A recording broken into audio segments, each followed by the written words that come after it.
Hello. Hello.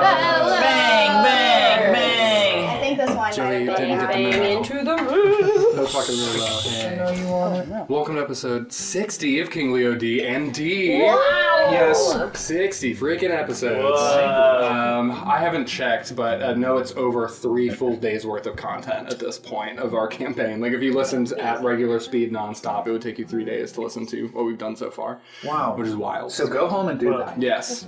Announcements are just really cool landmarks.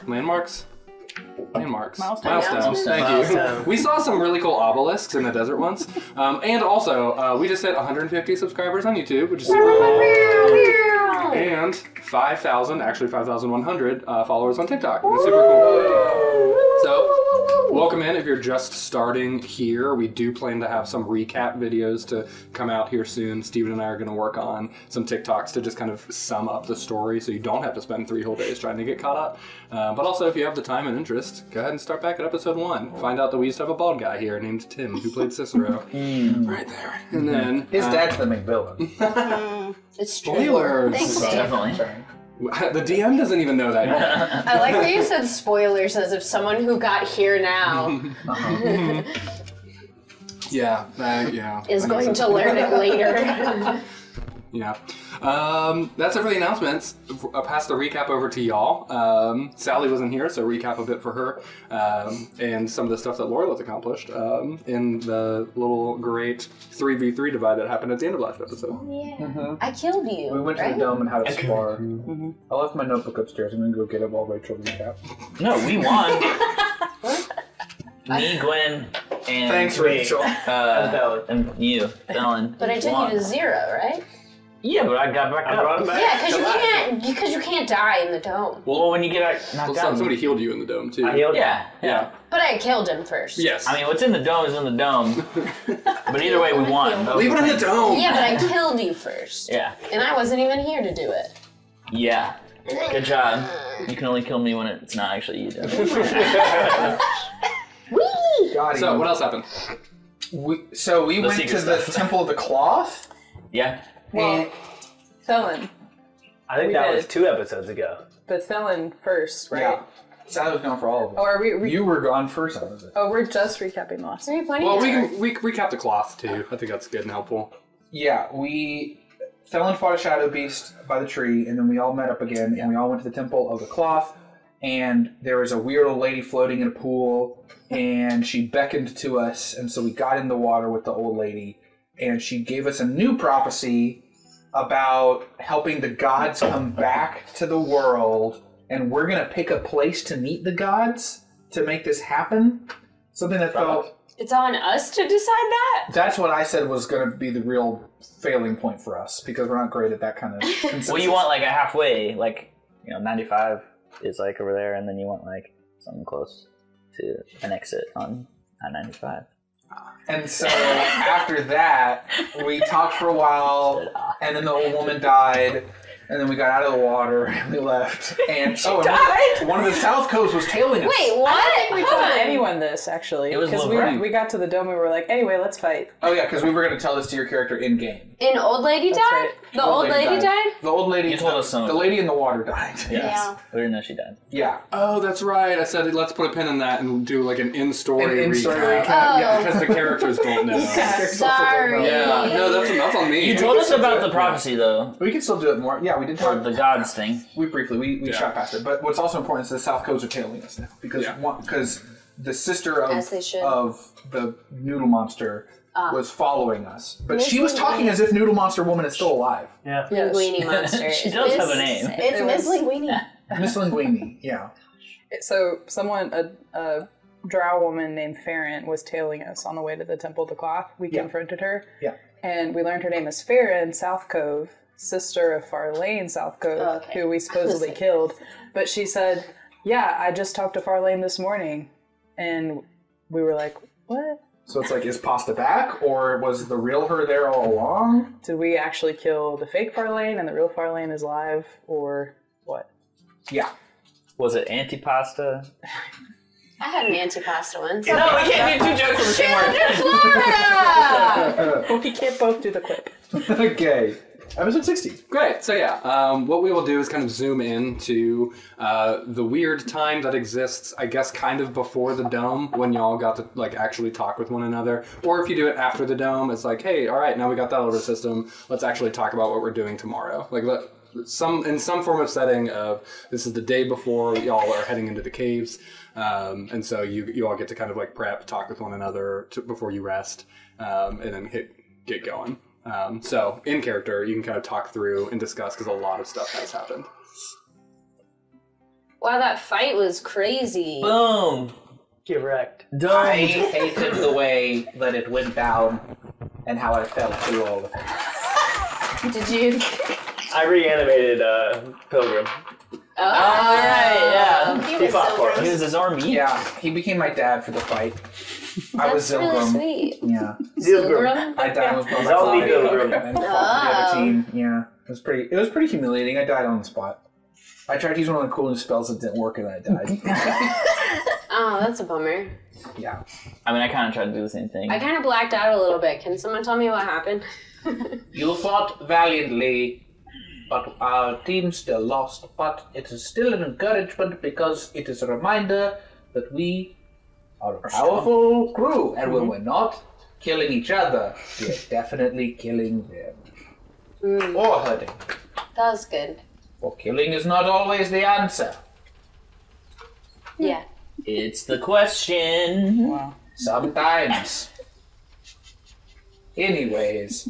Whew. So what the heck happened before that? In the pool. You guys are all wet still. No, you're not. No. What is happening? No. Well, it's hard. It's hard to say what exactly happened in the pool.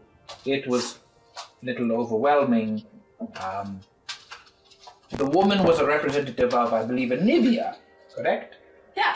And we were given a prophecy that supposedly expects us to find a place to meet with the gods, All of them? except Drenton, Oh, okay. because he's already free and in a body. Or so we think. We don't know for sure. And it's up to us to decide where to meet? It seemed like there was no certain place where this prophecy would be fulfilled, but it did seem that each one of us had a specific role to play in fulfilling this prophecy, which is frankly terrifying. Terrifying. Wait. Thank you. So we're like chosen. We're like the people. The chosen. We're Yeah, indeed. Yeah. Indeed. Seems that way. We've gotten 2 temples, 2 prophecies, half dozen, added again. There could have been some sort of equation in there, but I sure failed in figuring out what that would be. yeah, it happened. 10. The boys who 6 lived. 6 travelers, 2 prophecies, 1 dungeon. Exactly. Well, I mean, this gives me inspiration. We need to probably change this album cover. Oh, me and Gwen were working on an album cover while they were in okay. the pool. Enough about these prophecies. Yeah, I don't want to be a toddler. Oh, I remember this. No. It Why do was I a remember baby. this? He was a baby at first, Yeah. and then there's a I'll send it to This you. one's me I'll as a send it to toddler. you later. I think I should just be Oh, like you told a me god. about this. But I remember. That's basically what we are. I think the emo sea is an important part of your journey. The what? The emo sea that you and the narwhal Oh, the sea. are Yeah. in. But Yeah, that's I fine. do think we can start on new album. Okay, I think I could be like a cherub. Well, I mean, then. you're not gonna like write songs about this adventure before it. That's so fair. All right, this will be that's a new album then. just Okay. listen to your manager. Okay. Wow, I don't need that. Do you guys want to like hear the prophecy just to like inspire your art even more? Not because Yeah, I we're know you talking want about to it. actually hear it. But, I like, would just love for to your hear art. it. Okay.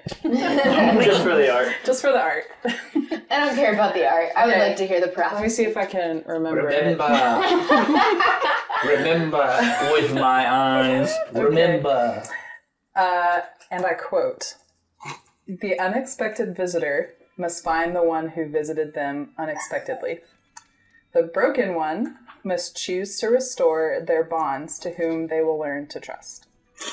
The one cold to the creator must give her what they cling to closest.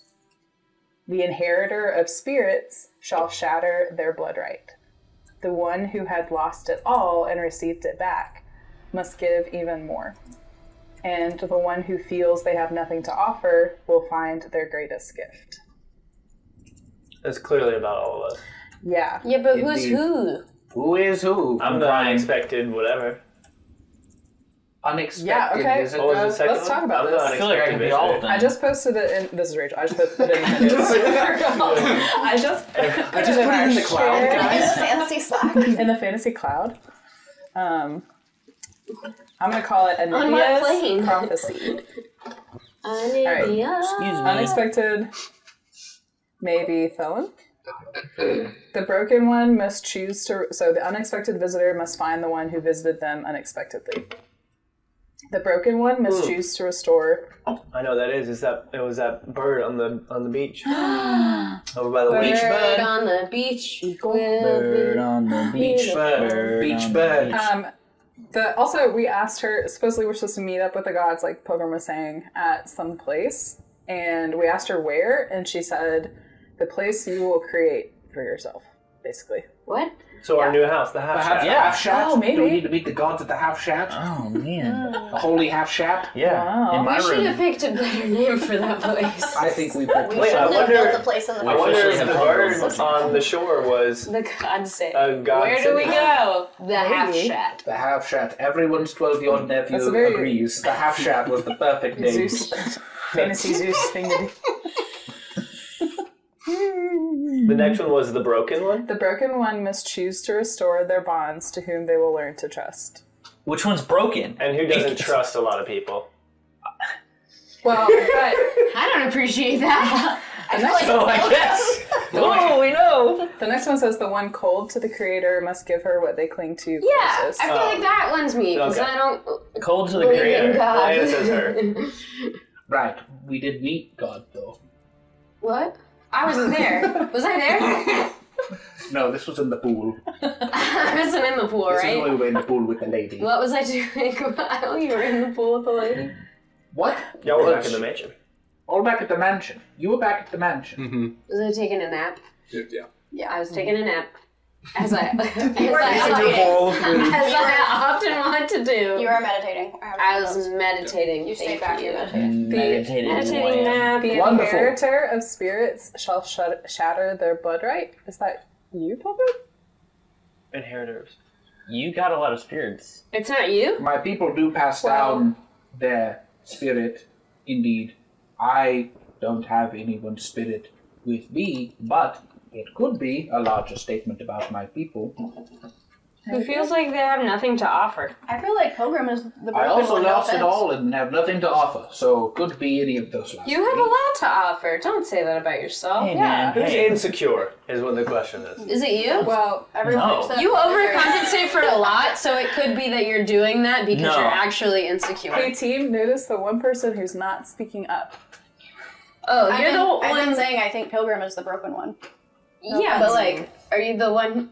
I'm maybe the one that feels like they have nothing to offer. I feel Mm-hmm. like Pilgrim is That's the what I was broken gonna one guess. because he doesn't remember some things about his past, and then he has some trust issues and some mixed feelings about the Kalishtar.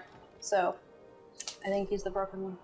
Who do you think is the inheritor of spirits? Oh, it's you. Yeah, because he's has Your an blood right is the inheritance from his from family. well, and the blood right is being a what are you? A tiefling? Yes, that's So- bad, right? So Tuli's the one who lost it all. Not necessarily. It's a curse. I thought you said. yeah. Maybe. I did lose But my family. So the bird on the beach is the three-eyed raven. I feel good about that. Mm-hmm. Right? I mean, What a is blood right would, I guess that, but also like, You have a lot of money. It's the inheritance Yeah. thing. I think it's both. oh gosh. I think At it's least that's what 600. Duel. And I'm definitely shattering the butt out of my blood right. So What? What? I could also see Lorelith. I don't know says- whose voice I'm supposed to be I'm talking. gonna shatter it. I could see Lorelith being the one who lost it all with losing her family and everything, but she kind of got a family back in us, and then actually Thule being the one cold to the creator because she hates Drenton. Whoa. But So, does she either believe way. that Drenton was the creator? Yeah, Trenton is not the Well, that's creator. true. Anivia. Not Nivea. Valessa. Is the creator. Pause. I don't like her, This is a puzzle. hypothetically, because she banished all my people to Apori. Here's a thought. What do we Everybody then... clap your hands. What, so prophecies normally are what's going to happen for a specific reason. Does all of this have to happen before we meet at the house? Is that what we're saying? No. Then what's the prophecy for? I think the goal. Pilgrim, feel like completely free to correct me, but I think that the goal of the prophecy is the gods left a long time ago. There was agreement for them to leave. Yeah. They now regret that. They want to come back. So the goal of the prophecy is for us to help bring them back. I think that this prophecy is how we do that. And I think meeting somewhere is either the place where we do this or it's the first step in this process, maybe. I don't know. I would also say it seems prudent to bring the gods back in time for them to stop Drenton from bringing the dragons back. Because that prophecy seems worse. But we don't know that that's a real prophecy, right? Like, the Linguini lady could have been lying. Well, this lady could be lying too. Sure, I'm not sounds opposed to pretty either dumb. of those things. I'm just saying, why do both prophecies have to be true? I think they both aren't true. Why do you think that? I don't know. All this God stuff is kind of dumb. Maybe you are the one who who's very cold to the creator. Well, This is It says so her. weird. I mean, Drenton, I know, is like a real dude. Whatever. God, he's for real. He's terrorized the people in the basement for a while now. Oh, I know the gods are real, But I hate they must them. be crazy. yes, but I can totally believe. What? They caused a lot of problems. The Last Jedi is a movie. Being clear, it's definitely a film. Let me be clear. Doesn't mean I have to like it. And the prophecy from the Temple of the Chain said that we think maybe Drenton is trying to, or whoever with Drenton is trying to raise Apori to the surface level, is trying to bring the dragons back as part of that. I can see that. I don't know if he'll actually do it, but I can see him wanting to do that. Yes, and Durgath seemed quite convinced that that is what would occur. Or at least that he would try. Or that he would try. But we may be able to stop that with the assistance of the other gods. I gotta say, I feel a little conflicted about this, because I'm not opposed to Apori Do we? being raised. Yeah, I was just thinking that. I don't want my people stuck down there. Do we know anybody that can, like, I don't know, interpret prophecies? Or tell us what to do with it? When I'm lost, I find myself in Ferdigrand's shop. Arms? I was ready for arms. Ferdigrand wishes. Oh gosh, what's her name? Martha? Yeah. So does Martha. Martha. Martha May. Well- will find me In Martha's arms. Yes! You may be onto something, Gro. That is a catchy tune. Really? Excellent place to spin your notes. You can have You it. should write it down. What do you think of my music? Perhaps. Excellent. I'm saying perhaps some sort of temporal-focused song about one time leading to another time. And then use these notes, you could have a real banger. Banger. Fantasy banger. I Are you you getting any feedbacks in the mic Steven, now? Is it telling us Steven to not say, I stop? hardly fantasy know her. Like, The mic's getting extended. Please stop, please stop, please stop, please stop. Here's what I will say. He's so upset she died. No, Oh, don't die. We currently have 2 very large reality-changing problems ahead of us. Tasks ahead of us. Mm-hmm. And then we have a more immediate... What are they? Prophecy. I know, I'm sure you know. Yeah, it's a joke. I've been listening.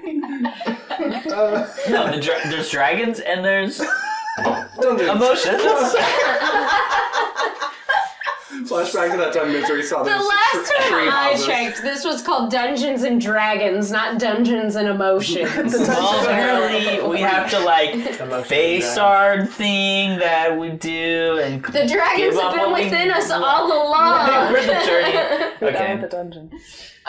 We So I Yes. like to have next steps, and so far Yes. I see none. And this is where I am desperately trying to get, is saying that we have... Then say it! Our immediate next step is simply joining Lilith beneath Dustforge as we go on a quest to find her grandfather's tomb, and I search for Rini. How does that help us do these other 2 It things? absolutely does not. My point is that those We might get some gold though. let's Isn't that happening tomorrow? let's task manage here. Let's put our immediate the things that we can control immediately in front of us. Do we have a fantasy asana? Fantasana? It's on Fantasania? Fasana. Let us worry about these reality-changing problems after the immediate problem of what's going on downstairs. And Geographically. we're looking for her grandfather's Scepter. scepter. Yes. Her grandpappy's stick.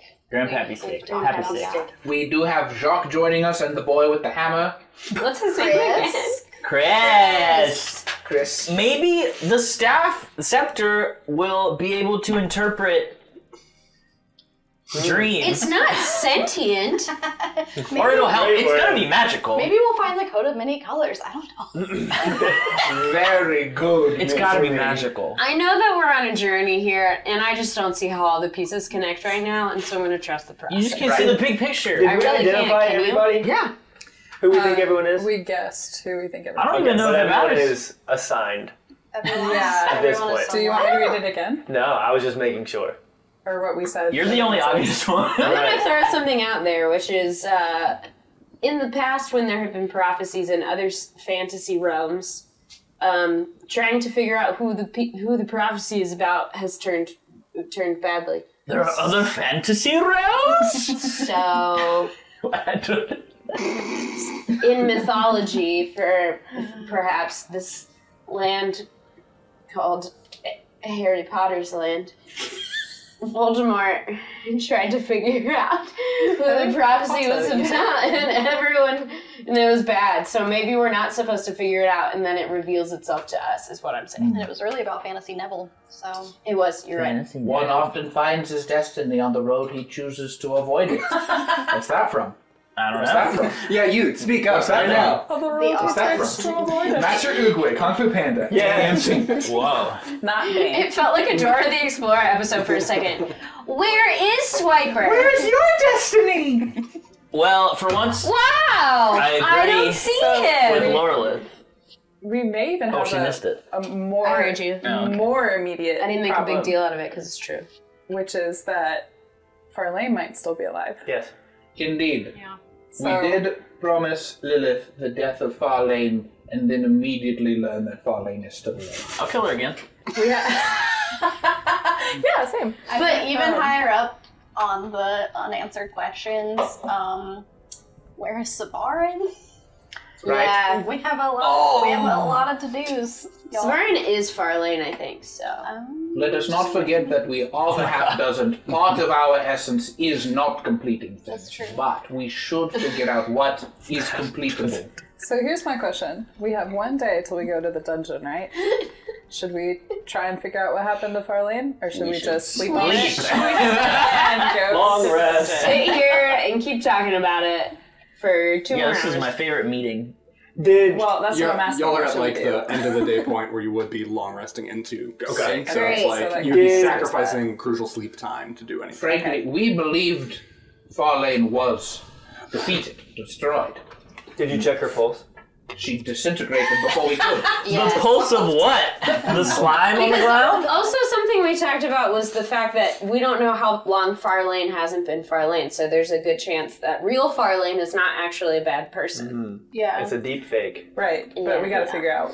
I'm just saying, I don't want to completely say that we need to find normal Farlane and then kill her, because that seems like maybe that's not the thing to do if she's not the person who told the bad company. Is that what they're called? Bad Batch? No. The collector. Three's Company. The Odd Company. The Odd Odd Company. Company. Okay, why'd you say no? It's Like the I Odd was Company really, really and wrong. Three's Company. She might not have been the one to tell them to kill Lilith, so we might not need to kill Farlane. Totally agree. But we could kill We Farlane. gotta figure out what's going on with her. So we should go to bed, and then we're gonna go to the caves tomorrow. Right.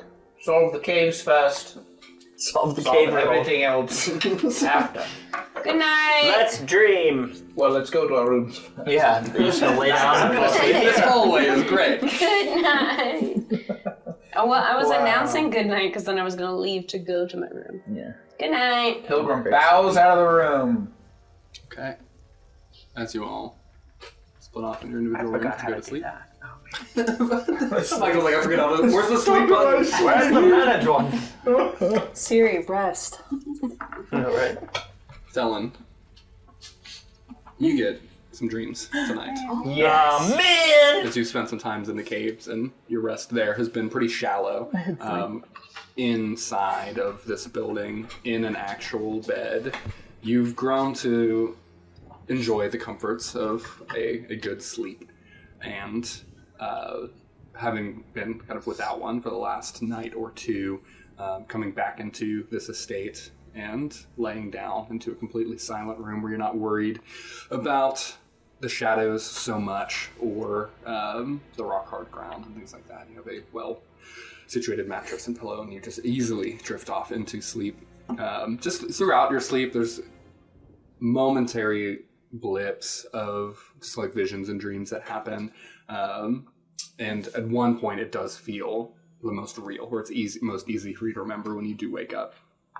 And it's you walking along the side of the lake at Populous, and you remember the scene that you had with this eagle flying into your chest. However, every time that it's played over and over again throughout this night, it's not the eagle that you see. You see a shadow wolf just flying into your chest, and you feel weak, and then it's like just repeat, and then it's again, and then the longer that it happens, there's eventually like a pack of them, and they're all just like overcoming you and flying into you, and it's deeply uncomfortable, and you get this strong sense of the kind of nature adventure that you went on and trying to kind of attune with and understand this tree, and it being, as you've kind of interpreted, protected by these spiritual beings, this almost like deep feeling of this evil nature force is overwhelming, and that's this constant anxiety that you have throughout this sleep. It seems to block you from a comfortable and natural sleep to it. You still rest well and you feel rested and all of that, but it's just tainted with this image of these shadow wolves kind of overcoming you, and it being this weird experience that seemed similar to the way that a spiritual eagle flew into you. And you've got this like connection going on. What does this remind me of?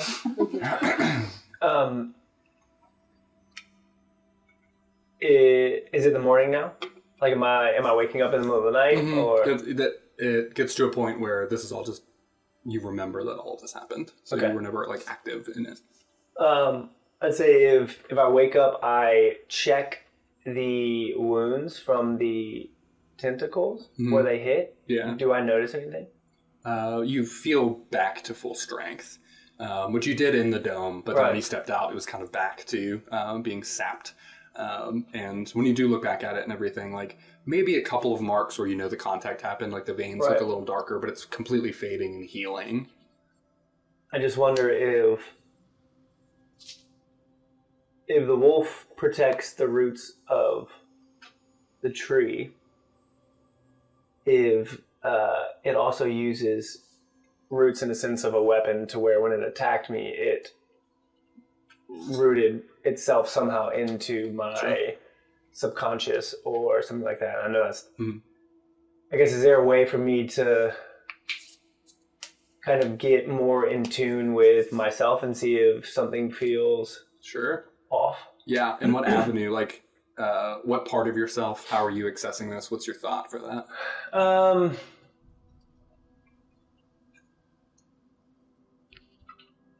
Man, I don't know.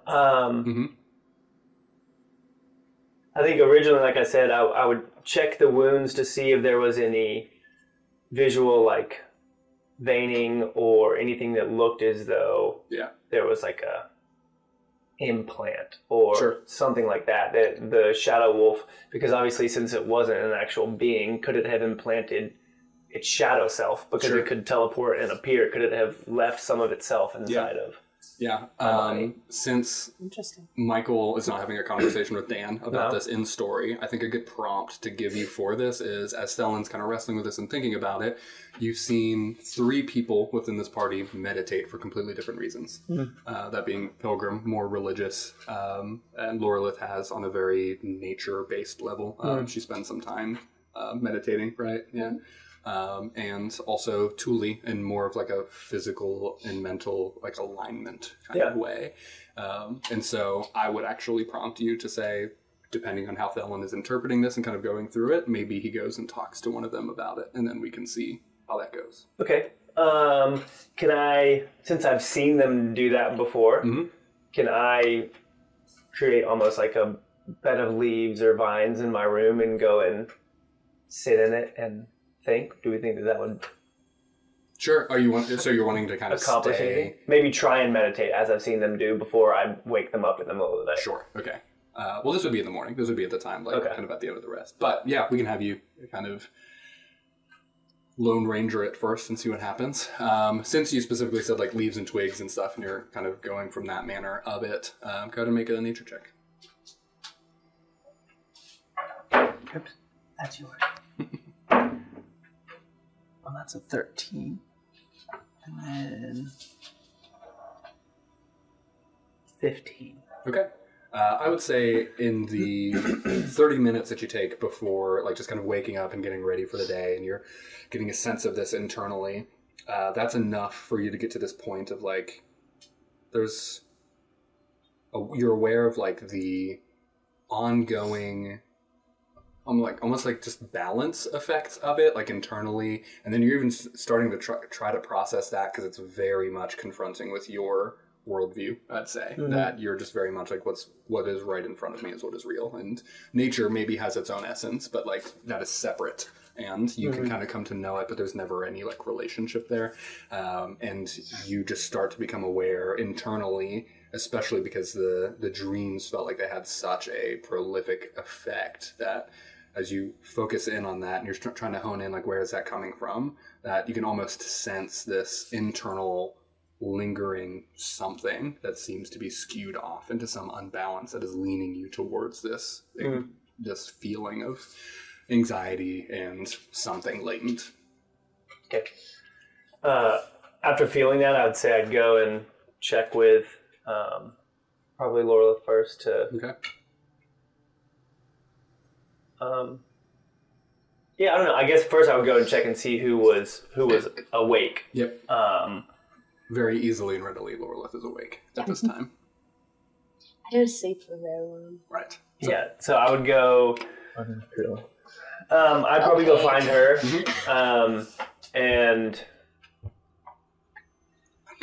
maybe, let's see, did you sleep well? Did.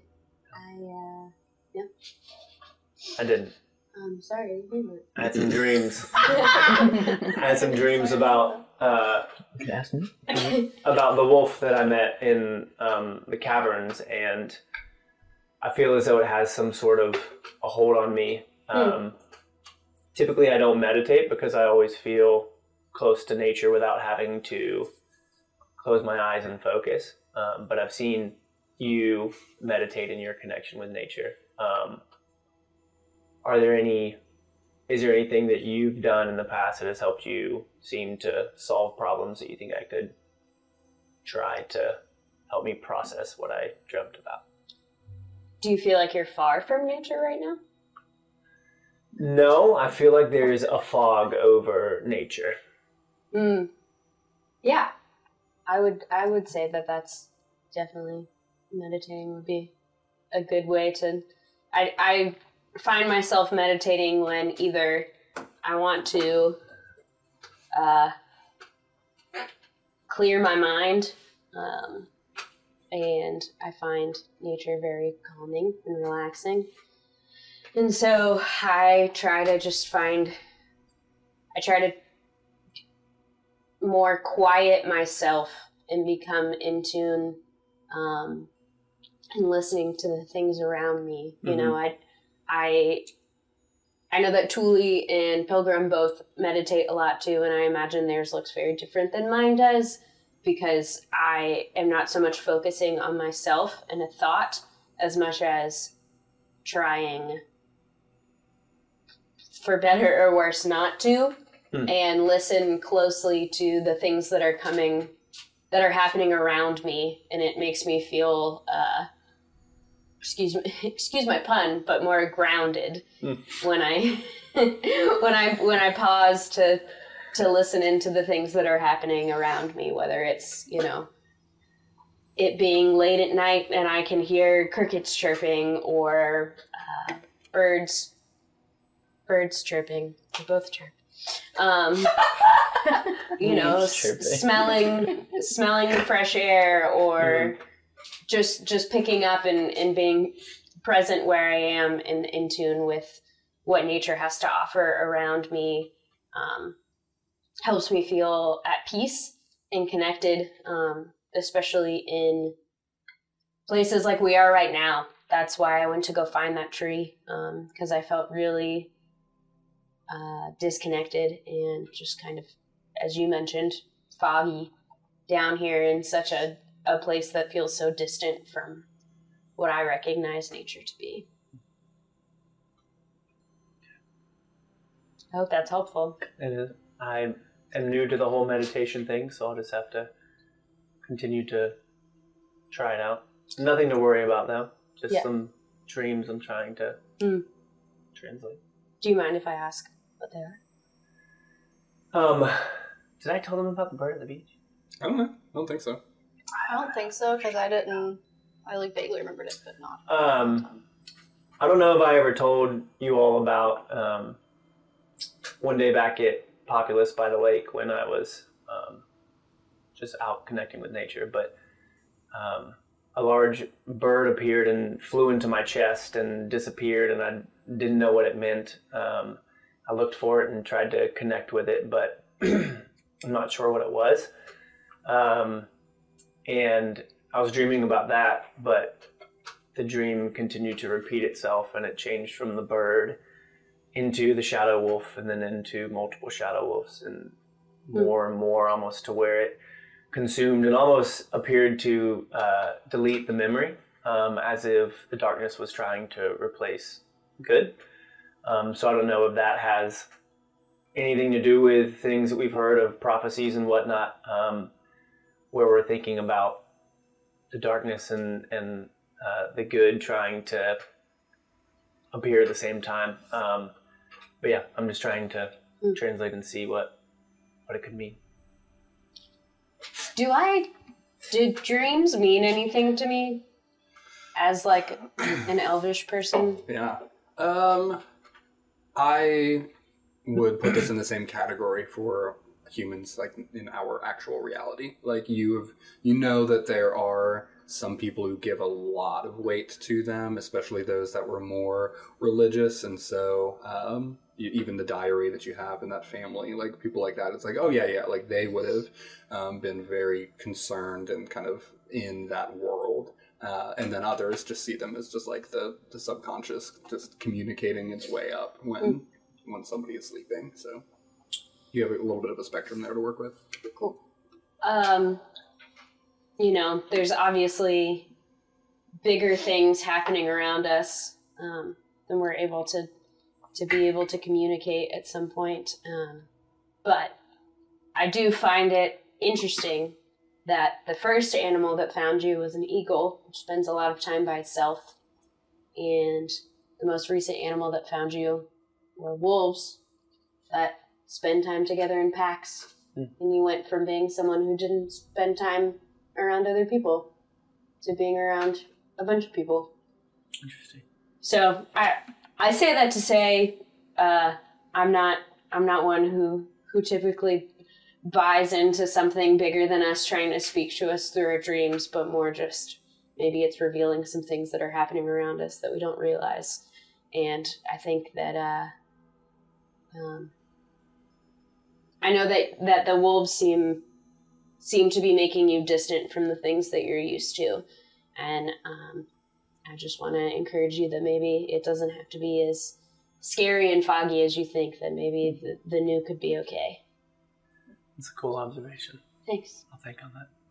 Thanks for sharing. Thanks for sharing. I wanted to be like, you can bring those feelings to nature. You're never too far from nature. As the rest of you start waking up and get to the sense of nocturnal dinner, but I don't even know, what is the opposite of nocturnal? What's the prefix for that? It's Luxturnal. Diurnal. They are Diurnal, isn't it? Yeah. Diurnal is daytime animals. Crepuscular are dusk and dawn animals. Right. Crepuscular and blood. Diurnal breakfast or nocturnal dinner. Great. And get situated with your meal. Lilith, we'll give you all a pause with just Lilith in the room. I mean, Trey is there too, but... But who even cares? What even is that? And so, a meal is brought out. Y'all get some time to prepare and talk over this meal. Lilith, generally, talking with small talk, talking about preparations, speaks with some of her family to get some things together in a little bit of a pack, but gives off a sigh. Have you all been able to prepare and get everything together that you need for our journey over the next however many nights? Yes. Did we get torches? We were going to bring torches from the house. Mm-hmm. Yeah, we thought Lilith would have them. We also didn't talk about provisions. We can easily subtext like food, provisions, and stuff like that, yeah. Which Lilith would have some too. Sometimes you make us buy food to teach us about money early on. So. Yep. Felon's got his UV spell. Yes. So I think we're golden. Plus, yeah, you've had a couple pretty well-equipped hunters and fishers to help out with that. I think Pilgrim was one of the best fishermen of this group. Ayo. Indeed. Really? Do we need to? Sorry, that sounded really aggressive, but it didn't mean for it to.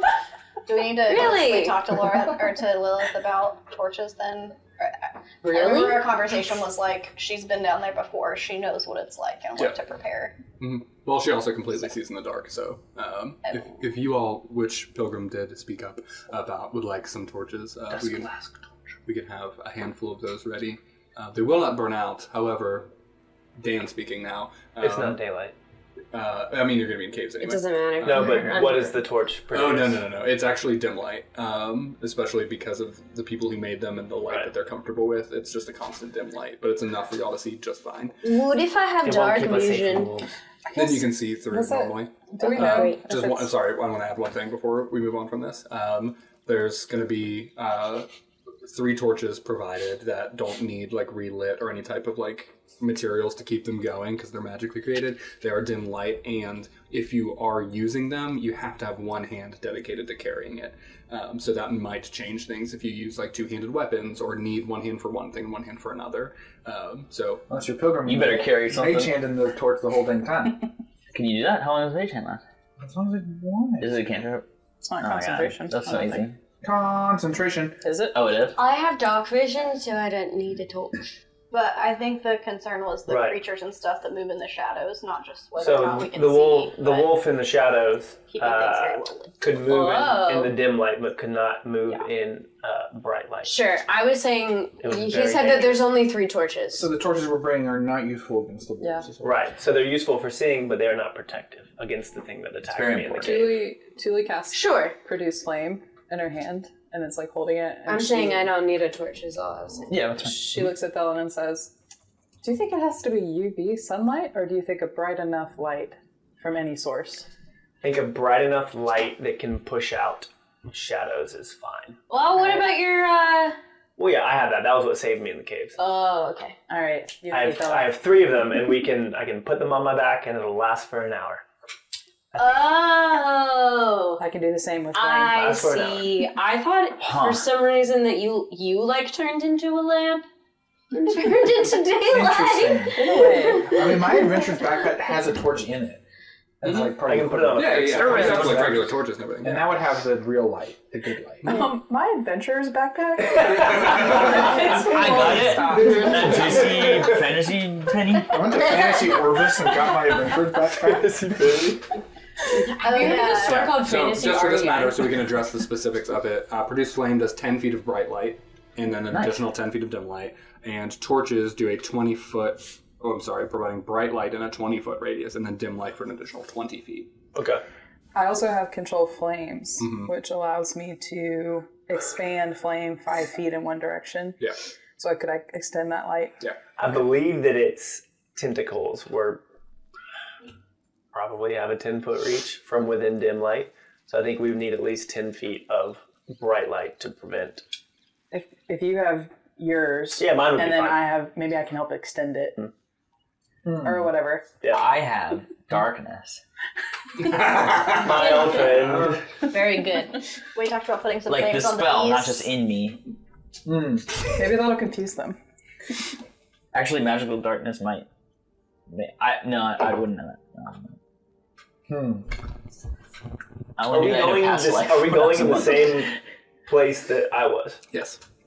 But just maybe not down the same corridor, but down into the same cave. Just maybe not the same pathway. Yep. Okay. Where you went and deeper. Same cave, different. Onward and up, downward. Onward and up, downward, dog. Go downward. Get it? Eventually, there's a knock on the door, and both Jacques and Chris step on through. My man. It's just Hammer lad. a regular hammer. Just a ball and A plastic peen kid's hammer. Jacques has his hand on Chris's back, and Chris is holding like a great hammer, which he's able to wield pretty comfortably, and a little bit of like leather armor and stuff like that on. They're kind of mid conversation, just talking. It's Chris just talking about this fits really well, and this is more wieldy than I thought it would be. And Jacques is laughing and says, "I am a fine craftsman. Let us sit and eat before we, hopefully, do not approach our deaths." I'm cool with approaching my death. Indeed. Have you met Chris yet? No, I was looking at trees. This bit of a spindly, I think 15-year-old teenager, maybe 16 I think I said, who is now wearing a set of like fortified leather armor, and as he gets to a chair and pulls it out and then takes the hammer head down and sets it down where the kind of shaft of it kind of raises up next to him, you hear this kind of doosh, and he just looks over at Lilith and looks down at the ground. Okay, fine. And sits down. He's just immediately looking at the food and starts to bring some plates over to him. Jacques is looking at him and looking over at you as you say, "Have you met Chris?" It's like, "Yeah, I'm leading you all down to actually see the sappery that we have in the caves. That's where we harvest some of the bloodroot." Thelen also spent a lot of time near the tree. as I did. He had a very different experience. Yeah. Have you ever seen shadow wolves down there? No. What? It's okay. Don't worry about it. Just come with us. Where did you see these? Definitely thought he was like 20, not 16. No, he's 16. No, we've lured a Is there a minor big in the difference? caves to die. Get it? He's a minor. Michael, this is because Chris is for sure gonna die. We can A just tell. minor. Yeah. It's out again. We can just, he's gonna die. It's gonna be on our hands. I feel like Thelen On your hand. probably wishes that he didn't say that, and he's like, I just thought I saw some shadows down there that resembled wolves. It was probably nothing. Well, I'm not bringing this hammer for nothing, so let's get at it. Yeah, dude. That's what I'm talking about. Right. Let's go. What if I could get to kill a shadow? Yeah. You're gonna. Well, like a real one, though, not like that, you know. Are there shadows in here? Are you looking at your shadow? Yeah, but light. there's torches. There's dim torches on the Okay, wall. you don't have to yell at me. What if it was pitch black? Shadow! Stop it! You'll trigger something. Stop it, Patrick. You're scaring him. That needs to be our thumbnail. Jacques then brings his attention up to the table and he sees that like you're wearing the armor and you're wearing the quiver. You know of your quiver? Yes, Yeah. I sent you a text about it. And y'all just generally have the equipment on you. I see that y'all have been able to be equipped. Ooh, what's Wolfie's armor? Yes, Wolfie does have a bit. It's very natural. It's like a leather backplate that kind of sits over him, and even has two little saddlebags that rest by his haunches. And so it's a little bit of extra protection. There's some like studs to it, and even metal plates that rest on his back. Oh, he's a punk rock. And so he gets a little bit extra armor class, which is reflected on him. But now he's just not this larger wolf creature, but he does have this like leather, perfectly fit to him armor piece that rests over his back and kind of drapes down the sides. And we made a replica for Wiggy. Get it out of the closet, Dan. He's walking around and he's like, look at my armor. He's showing it off down my body. I pulled together the best resources that I could and tried to get us ready in the short amount of time that we had, but I trust that these will be able to keep all of us alive and are in the right hands. Thank you. We really appreciate it. We know it was a last minute ask and not easy to pull together, but we really appreciate it. And it will go a long way. Help us quick. I see. Well, I mean, and he turns his attention over towards Lilith too. And no coin was spared to make it happen, so I appreciate the awareness that it was not an easy task. We support artists around here. We shop local. Yeah, how do you not shop local? Shop small. Where else would you shop? Because you mentioned Fantasy JC Fantasy Penny earlier, so. Yeah, I'm talking about my uncle. What? Fantasy Jonathan JC. Christopher Penny? Yeah. I thought you said juicy at first, as in like the brand juice. This number I cost a couldn't think juicy of the penny. backpack name. Jansport. That's what it is. Jansport. I like juicy. You said his name was Jacques. Jacques, yeah. Is he leading us down there? He owns the Emerald Hood. So, Emerald Hood. a brief overview of your accompanying party. You have Chris Lonehelm, who is the son of a brewer who used to brew mead in a place called Traverse City, and then he moved his family here. And then once they moved here, they also explored and found the bloodroot tree and have been able to make wine from it. And then they have the Surface and Turf as a restaurant that then also features this wine that most of the city does tend to really enjoy. Chris Lonehelm is the son of this family. His father Died. Steph. Yes. Steven. Died, as you all expertly He's dead. surgically removed from his He mind. is a dead man. So he, this miner, has been invited into this cave spelunking so that he can show you all where they sap the bloodroot Can tree. you spell minor? That's very That was a play on crucial. words. It's a minor, but he's also under the age of 18. So, M-I-N. okay. O-R. What is the You can spell it M-I-N-E-O-R. My M-I-N-X-R, and both of them can be used. He's also a mentor. It's Link somewhere. crazy. Yeah. What's his mom's name? He's also half Minotaur. What's his mom's name? Y'all haven't asked about that yet. We sure have. It's Ruth or Ruth Christie. Yeah. Oh, yeah, that's right. Thanks. I forgot about What's that. his full Okay. name? Chris Chris Lone Star Longhorn. State. Texas Boy Texas Longhorn. Longhorn. Yeah. Okay. So you have Texas boy. Chris Lonehelm.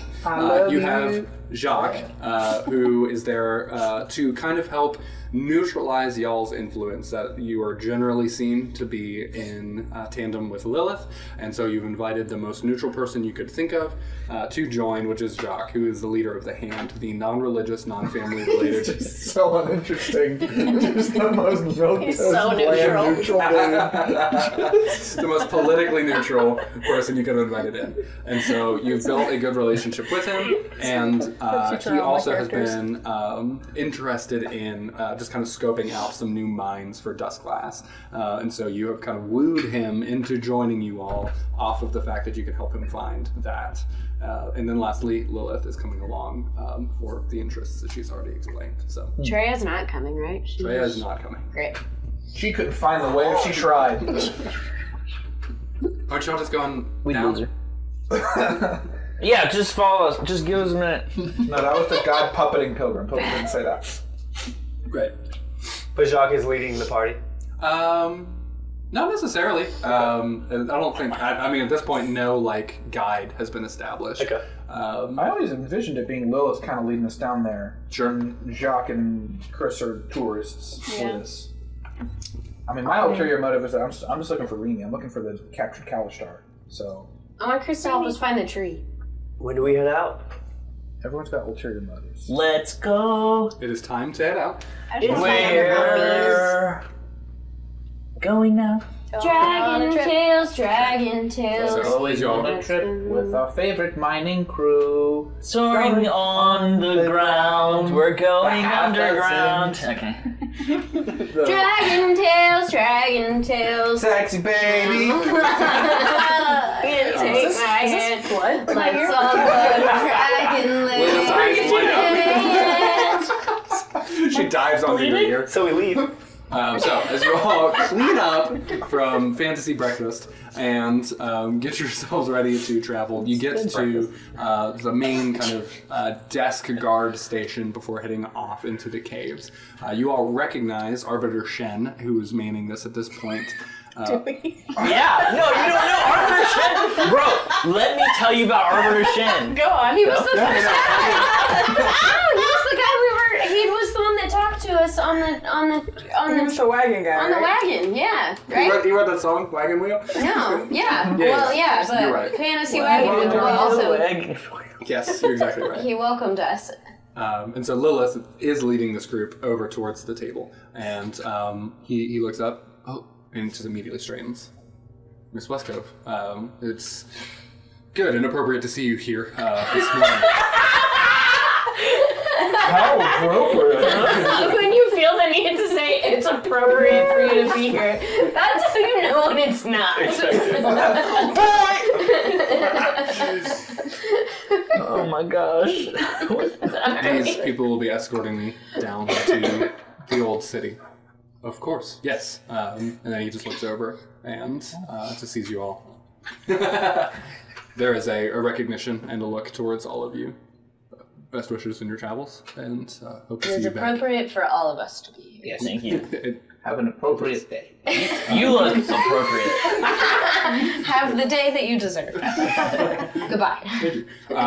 If I may ask, Maybe. Or a threat. I don't know. about how long do you expect to be gone, so that in case that time elapses and I do not see you return, that we may send some people after you.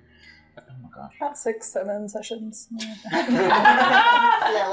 Did he say in probably a couple hours? I know, it will. Well, so sometimes there's time, and then there's time after that.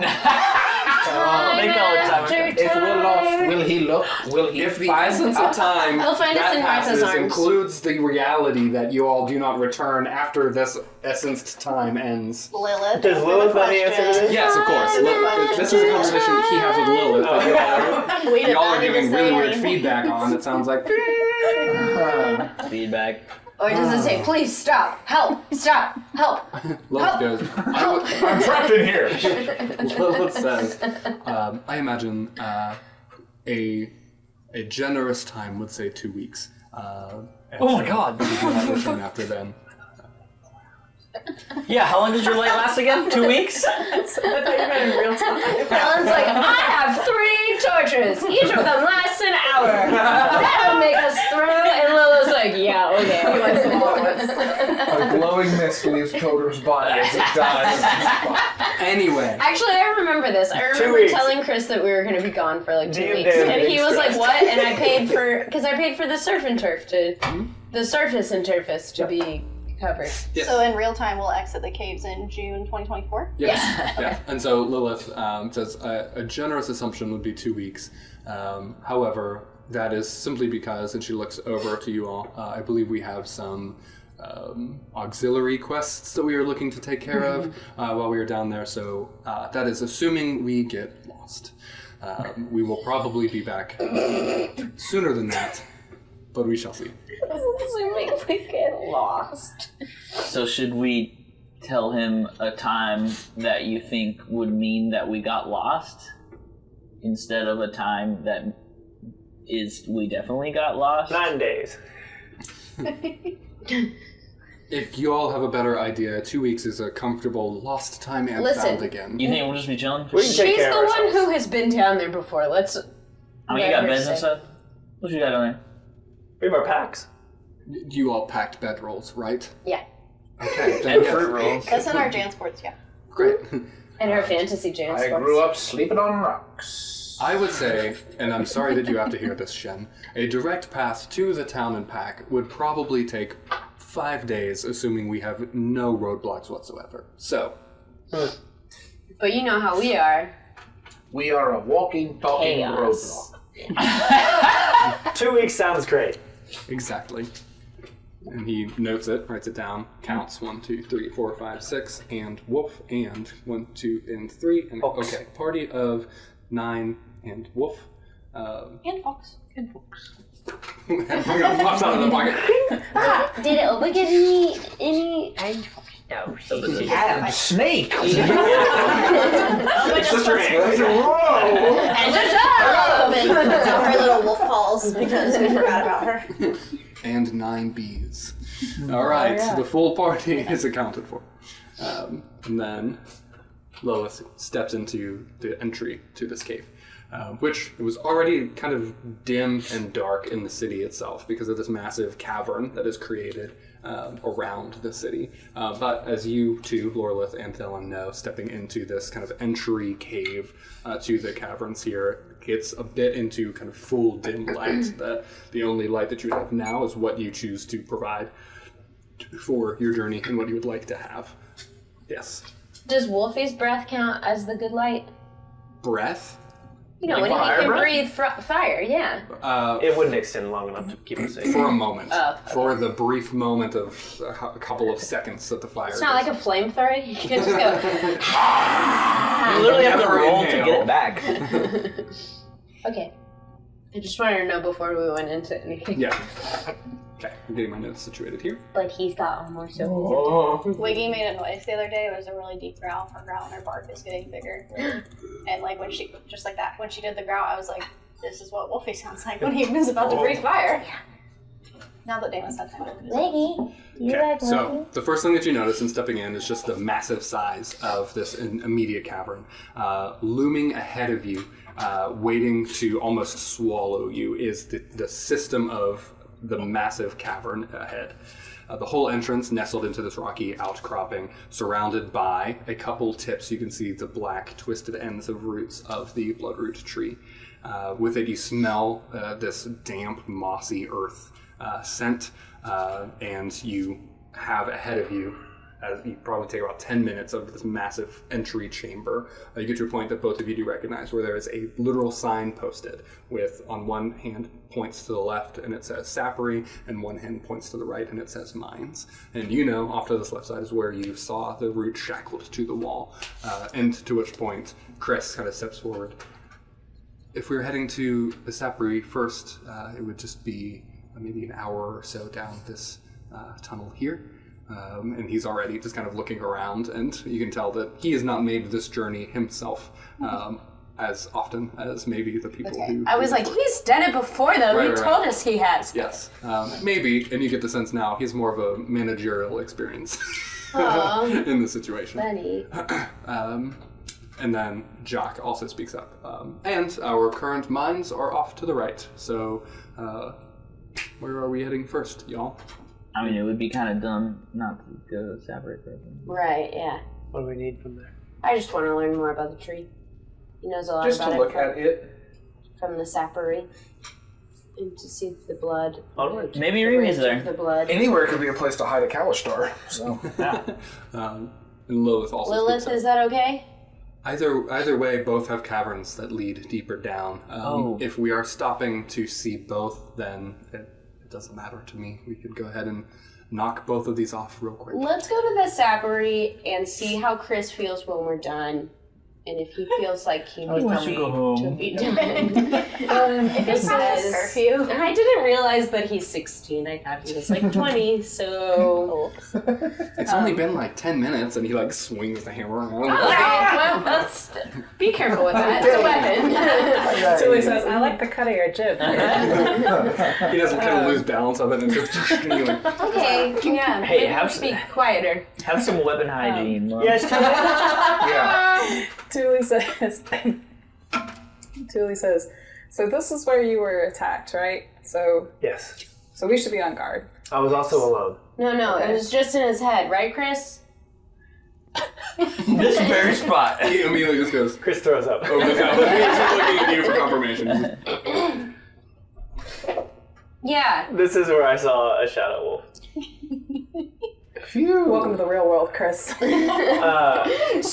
in the ground. chewing tobacco. I would say that Thelen just doesn't appear worried because he's been here before. He knows what is needed to protect himself, and all of y'all are with him. So, Because you Just revived from- yourself before. I didn't die, but I knew how to get away because Right, I, but you were by yourself and now yeah, you're yeah, with people, so right. it's easy. Oh, I thought you said revived. No. I didn't Said die. by yourself. Yeah, but did you die? So I would say when you say that, you don't notice a concerned look on my face. None of y'all do, so hopefully I can give y'all peace. But I would just say that's correct, and try to not draw attention to it for Chris's sake. I noticed the concern. I wouldn't look. say it totally as well. Nope, there wasn't one. It's all in your head. This is your insecurity talking. Are you trying to make up for what is the prophecy? Something yourself. I'm all of them. Something brokenness. You have stuff to bring to the I'm all table. of them. You get the sense that Tuli is more asking because she wants to run into one. Yeah. She wants to try I out don't see one. the control flame Yeah. on it. I feel like as we walk down, I'd probably go to the back with Tuli and just talk about it more because I can tell that there's some sort of maybe interest in more details or anything. Yeah, so before we do hop into that, we can give that a little bit of airtime.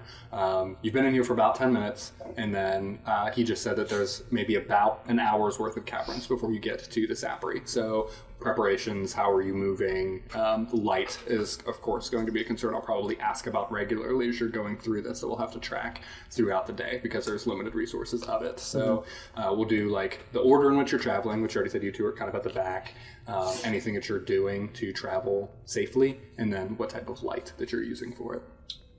I would probably be in the front because I have dark vision, and also I imagine that Chris is closer to. I want to be in front of Chris, Okay. but near him, so that way, if he's playing tour guide or whatever, he can. Chris will be number one. Oh, buddy. Chris. I don't like that you're doing that. He was This is just an order for number me. one. We're gonna be the last to attack. I don't like how you're putting miniatures on a combat bot, or combat board. How are you playing D&D right now? I don't like that. All right, I like it. Laura, and Chris. Who else is kind of in the front?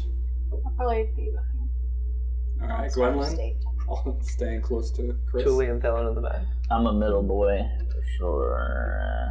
I mean, how wide are these caverns? If we have a light at the front and the back, are we pretty much good, or is there We've Gaping three those open torches. I want to ask Lily that. On the front. I want is it? Should we be conserving light for as we get deeper?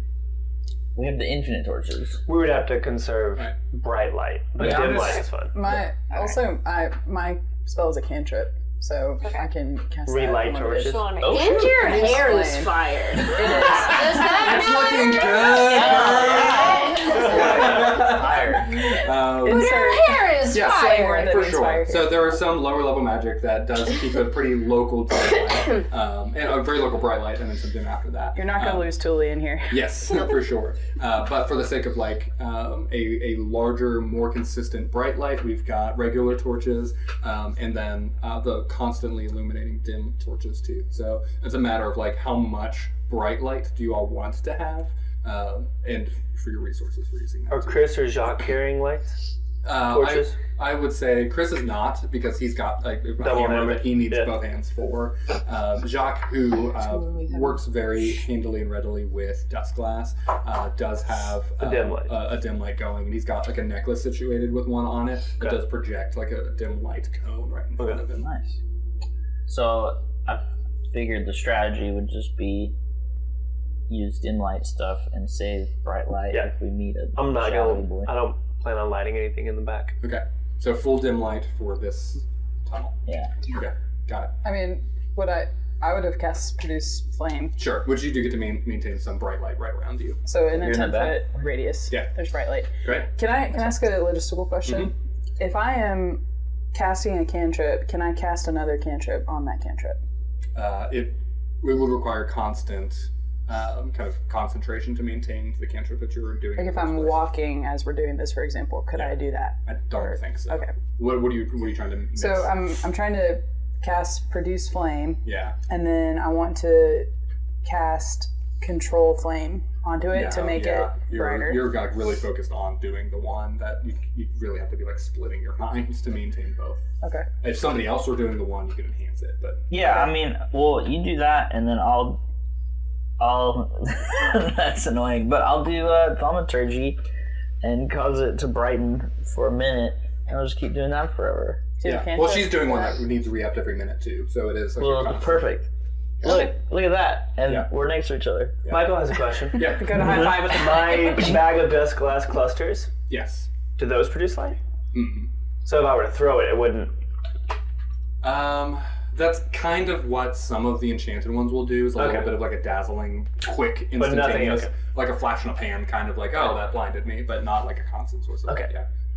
And then also, for the sake of like constantly using spells to be a source of light, there is a bit of a focus on doing that, so that when I ask for things like perception checks and stealth checks, like that does kind of change how much you're able to concentrate on at a given time. So if you're constantly walking and producing a flame, like it is generally mindless for you, but then being able to kind of split yourself from maintaining a spell and very intentionally like looking for danger, like it is a little bit of a, not a disadvantage for the sake of rolling, but it's like you're not fully giving your attention towards a particular task. Okay.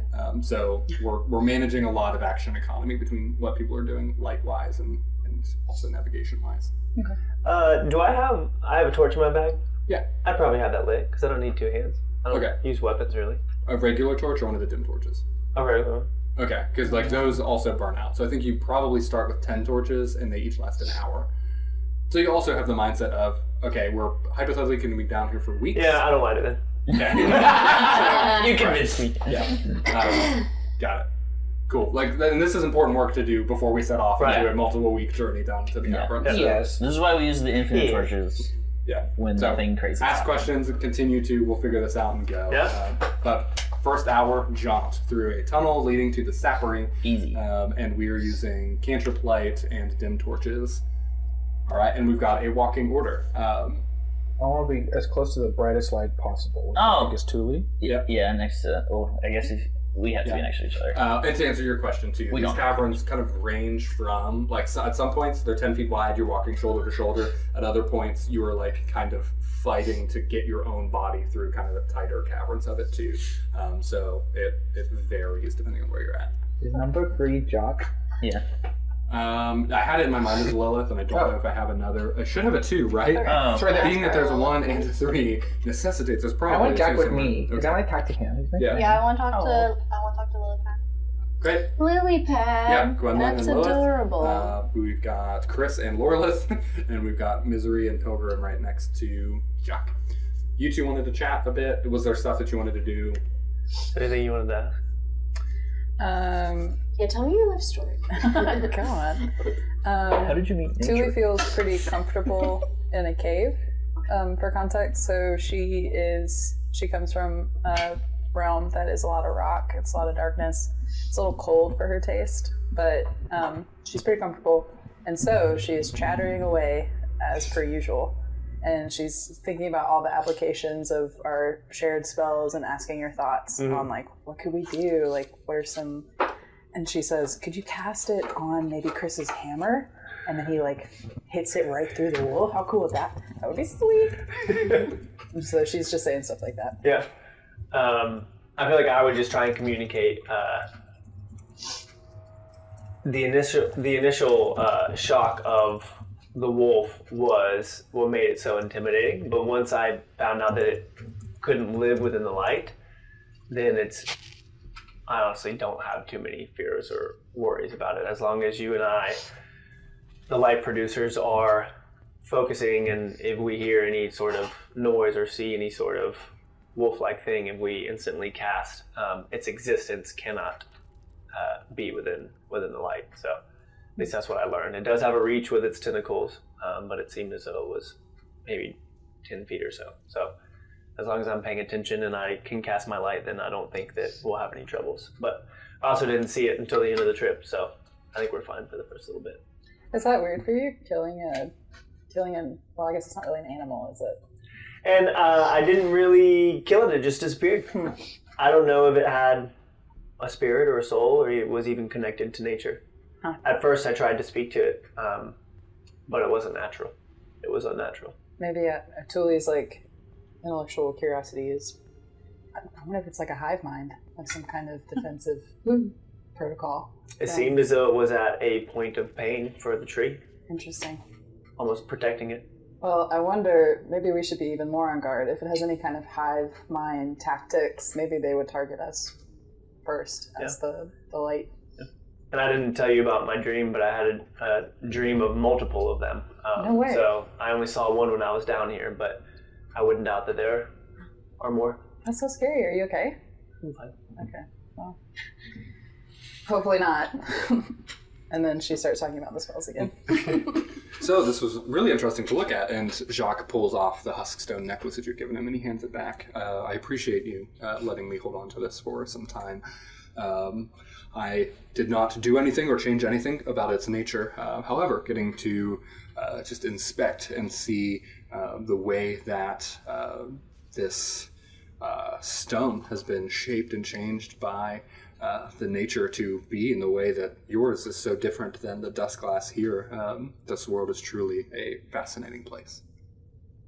Indeed. Tell me, Jacques, and I take the huskstone back, I put it back on my head. Did you see any sort of way to combine, unify, compare the powers of dust glass and huskstone and create any sort of unique hybrid abilities? I've never experimented with anything like that, and to be honest, I was afraid to do anything that would possibly damage or mar yours, so I was not willing to take any steps to do that.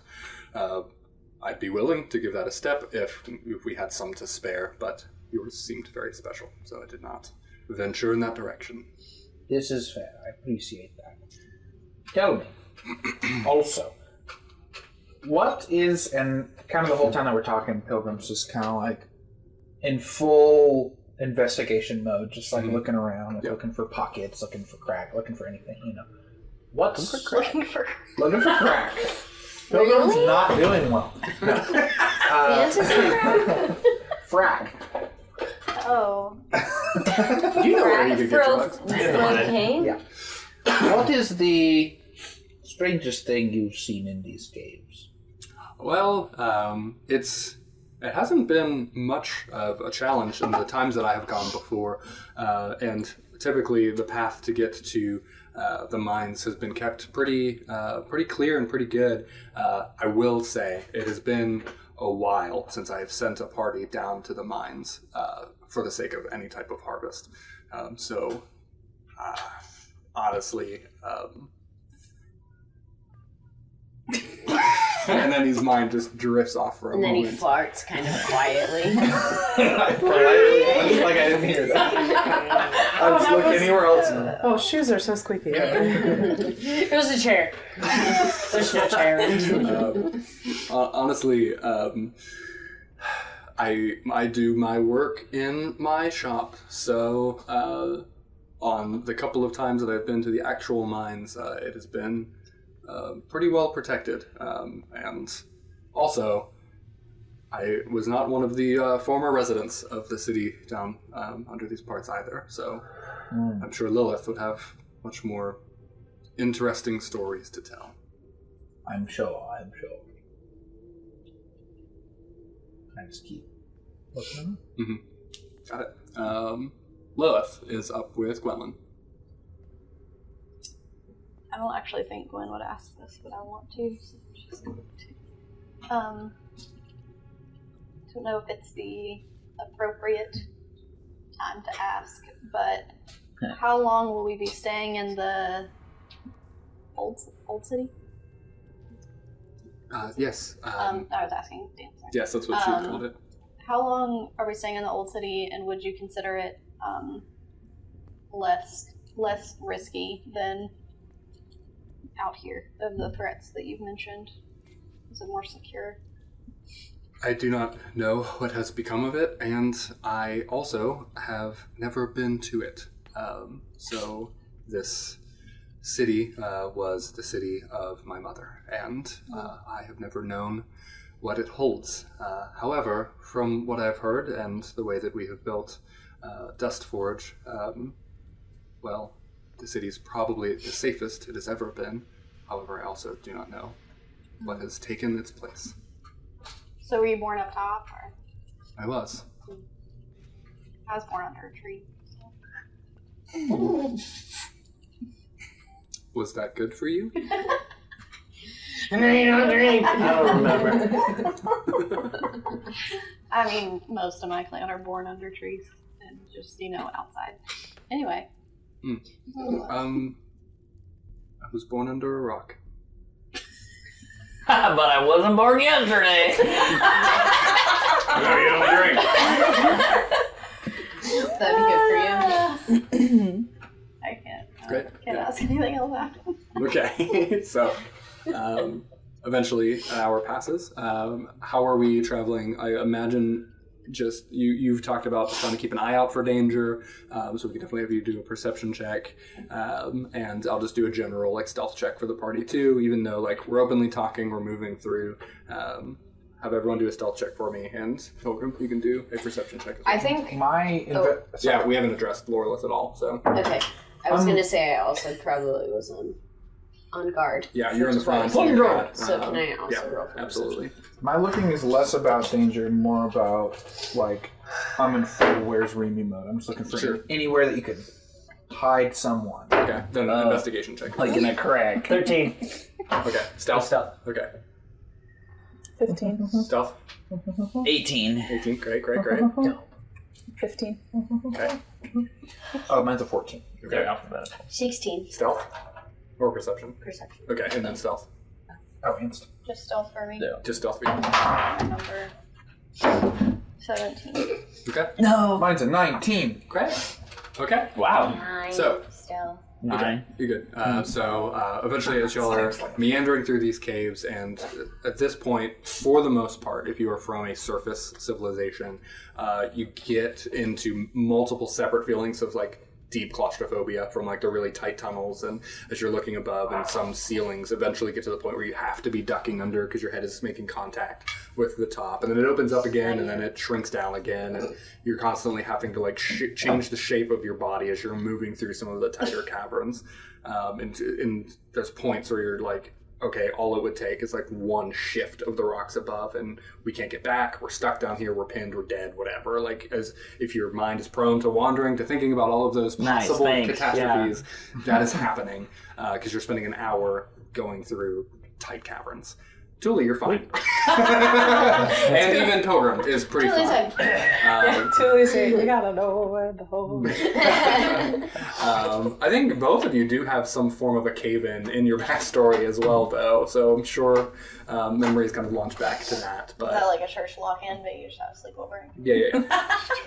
David. And then you hear, in the midst of all this, where you're eventually kind of isolated into your own thoughts and ways that you're interpreting what's happening as you're down here, that is broken by, well, this is it. This is the sappery. And then you turn this corner where you already were, and you get to a point where the torchlight then illuminates out into a room that is probably a 40 to 50 foot circle that has been kind of mined and carved out, and the attention immediately shoots over to this massive root of the bloodroot tree that is bolted to the side of this cave wall that probably extends for about 15 feet before you trace it back to where it emerges through the rock. And there's a point in this root where there's a bolt splitting straight through the center of it, and then a split into two sides, and then a couple pieces of shackles that has left this root kind of over 1/4 of the circumference of this room. And then you see different boxes and you see different instruments and stuff strewn about this room. Chris then says, well, it's been a moment since I've laid eyes on it myself, but this is the sappery. And so he immediately goes into right over here, and he walks over to the root, and he kind of pulls a stool over. We tap in and sap from the tree right here, and we harvest some of the blood from this bloodroot tree into buckets. And then we filter it at this station, and then you see this part where he starts to kind of reassemble this section where there are massive vessels that are used to then filter through some of this sap. And then we move it over to here, and there's a cauldron set up by some fire, and he immediately starts walking through this big tour of the room. And here we distill it, and we kind of engage with the way that the fire responds with the sugars, which then reduces it into a point where it then boils and then condenses, and that allows us to then later turn this into the alcohol. But here we just we sap it, and we filter it, and then we condense it, and then we transport it back, and then that is where we actually then ferment it. So this is sappery, and he just kind of smiles on his head, like looking for it, like, is this it? I did it, like approval, right? I golf clap. Tuli leans over to Thel and says, "Who is that?" Chris, Lone Star, Texas boy, Lone Hill. Right. I feel like I would be almost in the pose of my miniature. Like I'd be down on my knees, kind of just focusing, not listening to a single word that he said, looking in the corner, kind of paying attention to sounds and looking for eyes or anything like that, prepared to cast daylight if necessary, but not jumping the gun or being anxious, just listening and paying attention to what's going on as others are maybe distracted. Or Are there workers around, or is it just... No, this is left behind, completely vacant at this point. They're not at like a, well, no, you don't see anyone in the room. Yeah. Chris, how often do people come down here? Well, I would say on a monthly basis, depending on orders and how much we need to fulfill. But we can generally, within about 3 or 4 days, get everything harvested that we are needed to then ferment and work through for a given month. So when's the last time someone was down here? It's been 3 weeks. Okay.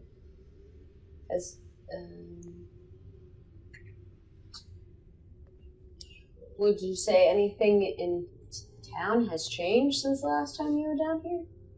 That might be a weird question to ask. No, nothing is. Lilith?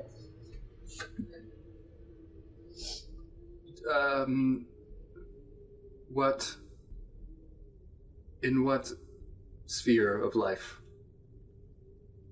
What that question is. Biosphere. I don't know what your question is. Like, Atmosphere. you know, political strife or relational stuff. No, there hasn't been much turmoil or No? at least direct impact that I could see from the last harvest of bloodroot. I'm more making the connection of the last time Chris was down here, everything was fine. and people were able to harvest from the tree just fine. Mm-hmm. And 2 days ago, Felon was down here. He wasn't necessarily trying to harvest from the tree, but he certainly didn't have intentions to harm anything, and it did not go fine. So I'm curious what changed between then and when Felon was here. Oh, nothing on the surface that I could think of. While they're talking, Tuli has like wandered over to the root, and she's kind of like walking down it. She doesn't know anything about plants, but she's trying to sense, is there anything magical about, and she's also looking at the shackles. Is there anything etched in them, in the bolt? Just trying to like, just curious to see what she can see. Go ahead and make an Arcana check. Okay. 20. Dirty. Dirty. And 20, and make it dirty. Okay, so shackles, completely mundane. Okay. There's nothing a part of them that are used, or that anyone has enchanted these to be anything more than the metal that is keeping this root exactly where it is. Then you are focusing more on the root itself. And this is a very interesting tie to make.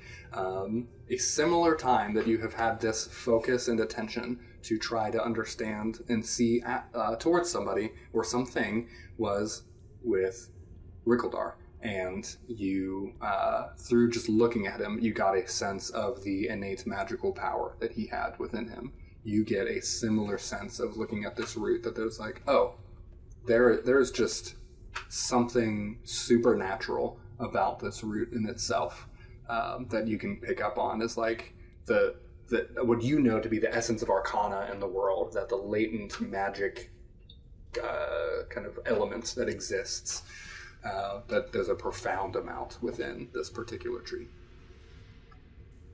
I turn around and say, I sense a profound amount of Arcana. Ooh. Question. Is there like sap coming out, or is it like all tied up in tubes and stuff, or can I like go get it? Yeah, when you look it over, the part that you would think would be sapping and wounded would be the part where there's a bolt like splitting the root, and even when you go there, you can see that both halves that have been dissected here are completely like healed over and fine. You do not see over your initial survey that there's any part that's actively like wounded right now. Can you speak with plants? I think I only have communicate with animals. Yeah, I think we tried this last time. No, I just have animal friendship. I might. No. It's not a spell you have? No, I can locate animals. I can locate animals and plants, but I cannot communicate with plants. I can just communicate with animals. It might be a spell, but I haven't learned it. Or don't have it.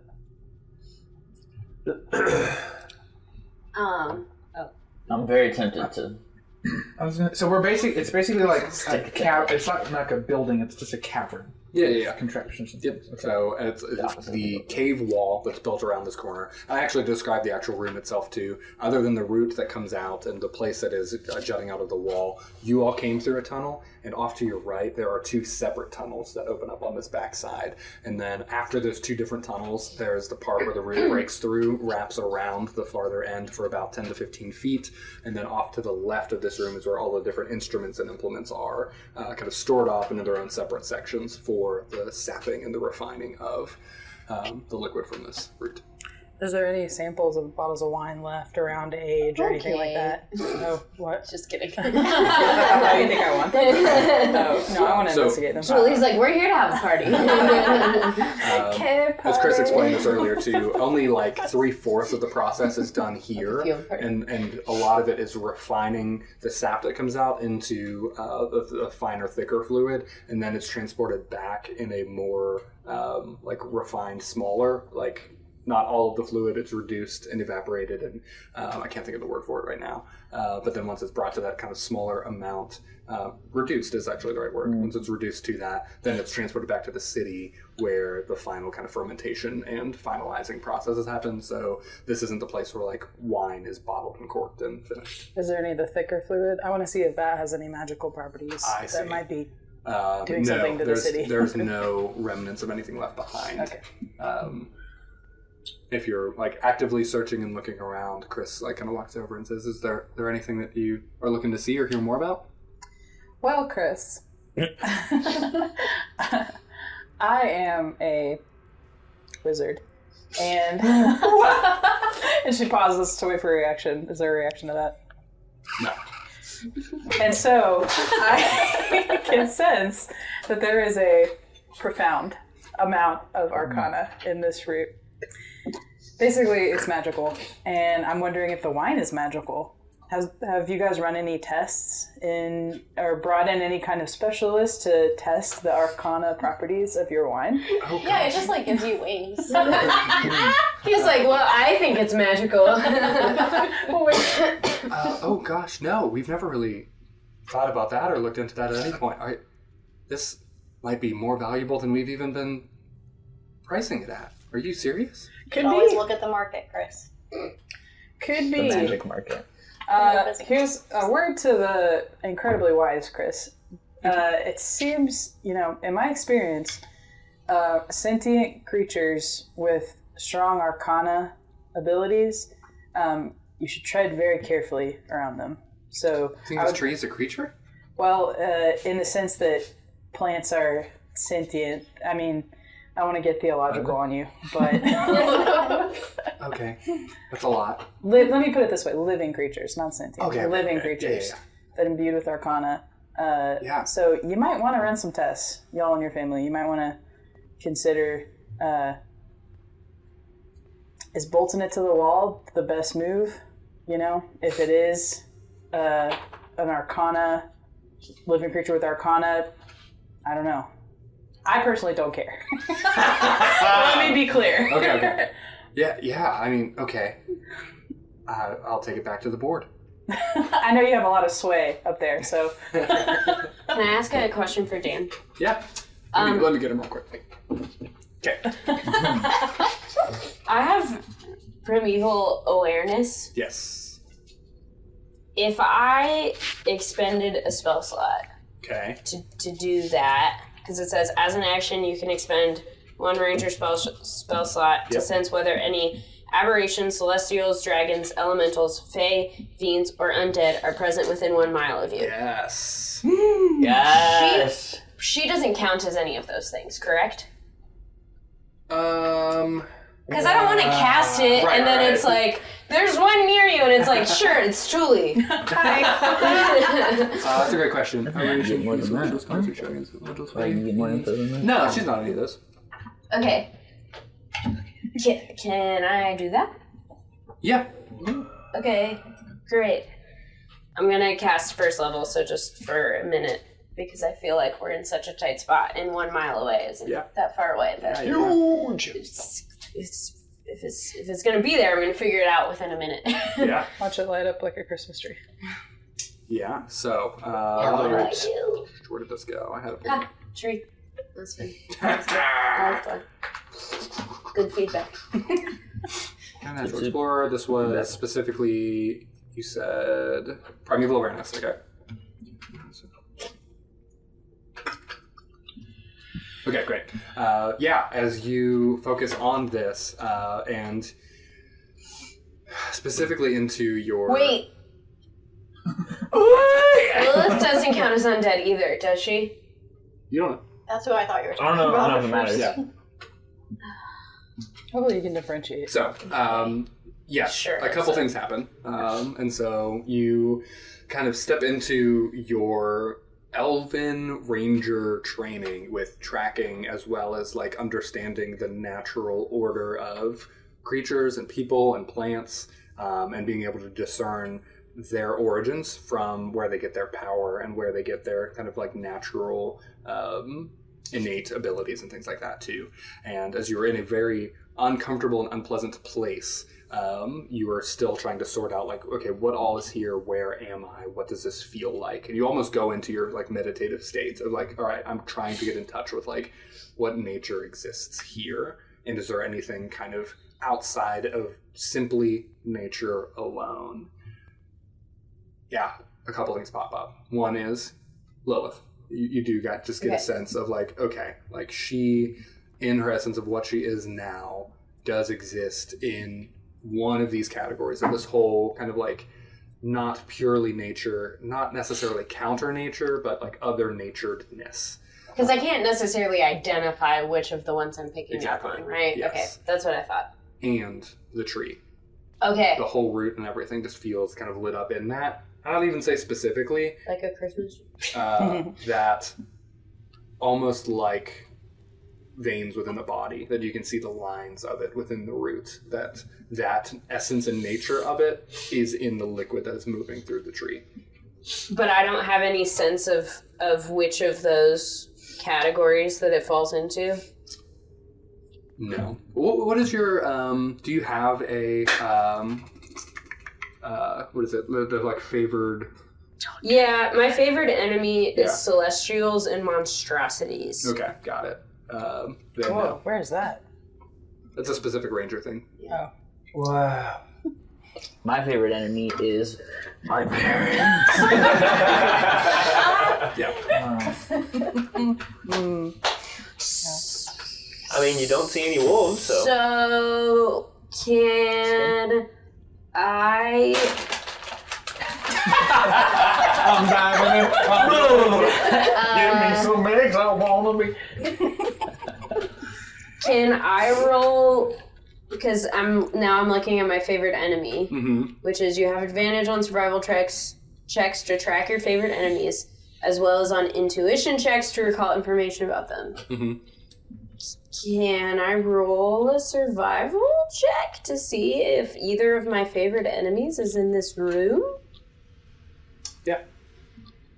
You're gonna be like, no! Go ahead and roll some dice. No! I dropped it on accident! It counts! Yep. What was it, But I have advantage, so I get to There roll you go. twice. You do get to roll again. Oh my gosh. Thank goodness. 16 plus 6. Okay. Is there a celestial or a monstrosity in the room right now? Is that your question? Yeah. The answer is no. Yeah. So celestials being things that are of the god. Right. And then Well, that's good. That's helpful. Because then I know that the tree isn't Drenton. yes. We know that now. And then monstrosities being kind of this weird, kind of extra natural creature type thing too, which I'll actually say the tree does not ring up as that kind either. Okay. Like a chimera? Like was the chimera monster? Let me see. So... It's not bird. The tree's under That's helpful for the category. The Juloff. Yeah. Maybe, yeah. No, chimera, it does fit into the monstrosity side. It's a shadow Avalon. So... The tree is neither a celestial being nor something commonly found in nature. Mm-hmm.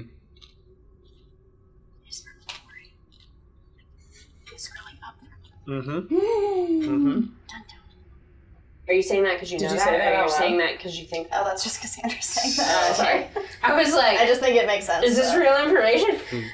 Okay. Dan's upset. I Alright. don't know. I'm going to come Thing. out of my meditative state. Yep. And be like, whoa. So,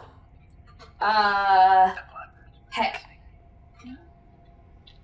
I want to be careful about what I say out loud because now that I can sense that the tree is living, I don't know what it can and can't do. So I'm going to walk over to Pilgrim and poke him. Oh. And The tree punches you in the face. He goes, No one sees that, I guess. Mind blink. Hello, you're with Pilgrim.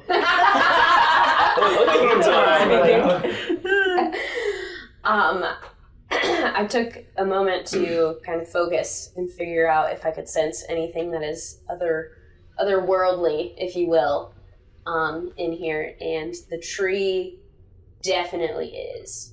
It is almost like another being, and the blood root is like veins within it, and the sap is its blood. Otherworldly. It is not celestial, so it's not like a god or anything, so it's not like connected to Drenton if that was a thought at all. My eyes go very wide to look at the tree. But it is a... I've deduced that it's like a sentient being, right?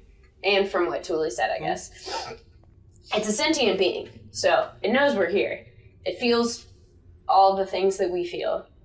Dungeons and Emotion. It's not, for lack of better word, monstrosity. Like the Truloth was. Right? Truloth was a monstrosity?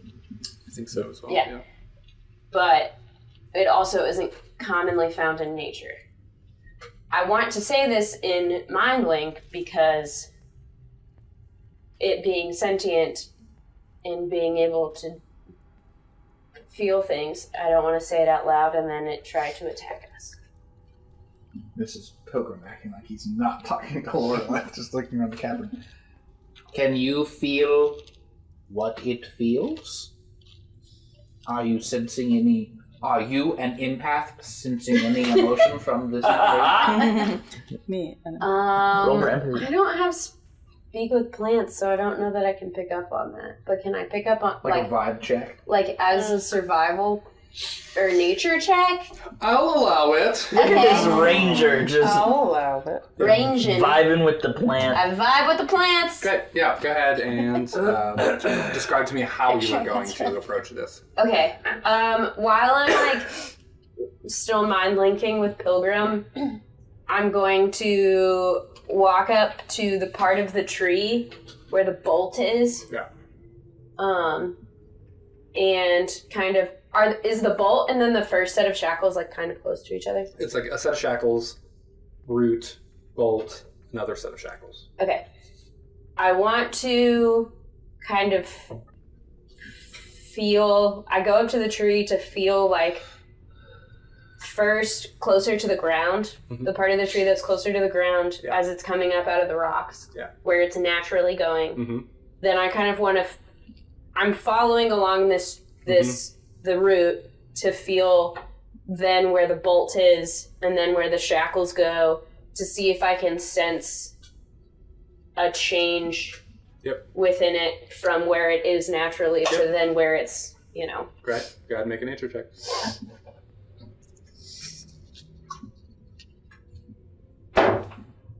Nine plus 4 is 13. Okay, great. As you close your eyes, bend down, and you're putting your hand against the root that is there and kind of just tracing along and following it along and trying to get a sense of what you can intuit from it.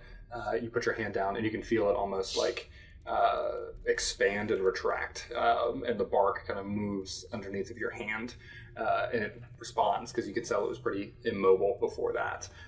And so you get the sense of, all right, response and feeling, and you're tracing along and walking through it before you're able to kind of connect and figure out if there's any form of interpretation that you can provide.